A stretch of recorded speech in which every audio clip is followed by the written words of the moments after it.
মা 9 মাস বহন করেন, বাবা 25 বছর ধরে বহন করেন। উভয়ই সমান, তবুও কেন বাবা পিছিয়ে আছেন তা জানেন না।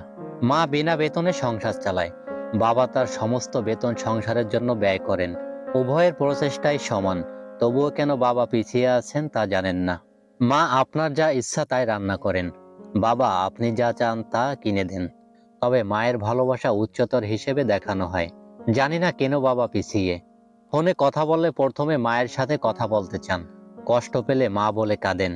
আপনার প্রয়োজন হলে আপনি বাবাকে মনে রাখবেন, কিন্তু বাবার কি কখনো খারাপ লাগেনি যে আপনি তাকে অন্য সময় মনে করেন না? ছেলে মেয়েদের কাছ থেকে ভালোবাসা পাওয়ার ক্ষেত্রে প্রজন্মের জন্য বাবা কেন পিছিয়ে আছে জানি না। আলমারি ভরে যাবে রঙিন শাড়ি আর বাচ্চাদের অনেক জামা কাপড় দিয়ে, কিন্তু বাবার জামা খুব কম, নিজের প্রয়োজনের তোয়াক্কা করে না। তারপরও জানেন না কেন বাবা পিছিয়ে আছেন। মায়ের অনেক সোনার অলংকার আছে, কিন্তু বাবার একটাই আংটি আছে, যেটা তার বিয়ের সময় দেওয়া। তবুও মা কম গহনা নিয়ে অভিযোগ করতে পারেন, আর বাবা করেন না। তারপরও জানি না কেন বাবা পিছিয়ে। বাবা সারা জীবন কঠোর পরিশ্রম করে পরিবারের যত্ন নেওয়ার জন্য, কিন্তু যখন স্বীকৃতি পাওয়ার কথা আসে, কেন জানি না তিনি সবসময় পিছিয়ে থাকেন।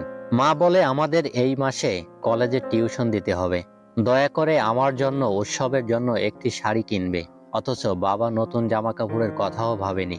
দুজনের ভালোবাসা সমান, তবুও কেন বাবা পিছিয়ে আছে জানি না। বাবা মা যখন বুড়ো হয়ে যায় তখন বাচ্চারা বলে মা ঘরের কাজ দেখাশোনা করার জন্য অত্যন্ত উপকারী, কিন্তু তারা বলে বাবা অকেজ। বাবা পিছনে, কারণ তিনি পরিবারের মেরুদণ্ড, আর আমাদের মেরুদণ্ড তো আমাদের শরীরের পিছনে। অথচ তার কারণেই আমরা নিজেদের মতো করে দাঁড়াতে পারছি। সম্ভবত এই কারণেই তিনি পিছিয়ে আছেন।